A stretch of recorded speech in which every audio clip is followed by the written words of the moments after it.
Do you remember the teacher that you had back in second grade?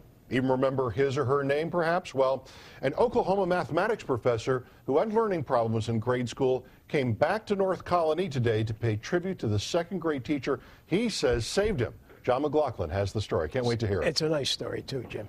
Dr. Frank Wang says his problems were so serious back in second grade that other teachers and professionals said he was unteachable and should be placed in a special ed school. But one teacher, Isabel Robinson, said absolutely not.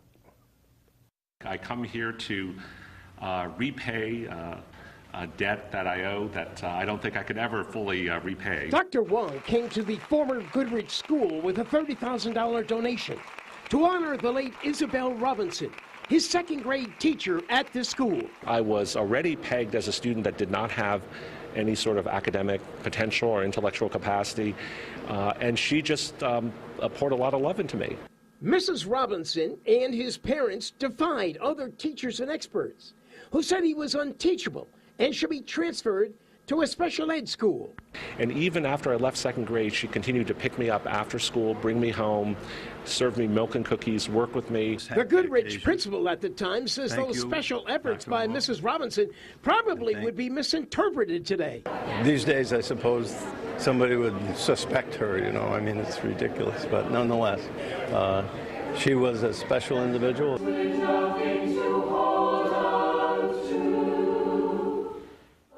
So they held a little ceremony here honoring Wang and Mrs. Robinson, who died back in 1995.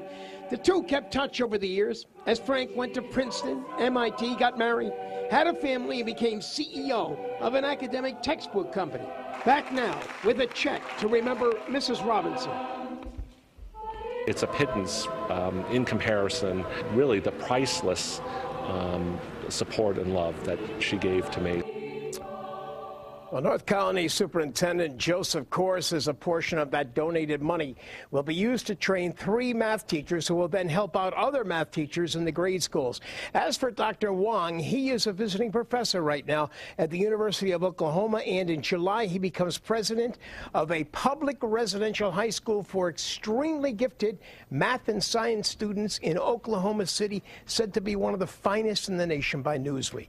So much for unteachable. I told you it was a nice story. All it takes is one teacher. It's a great story, John. Yeah. Benita? Just love it. John, thanks.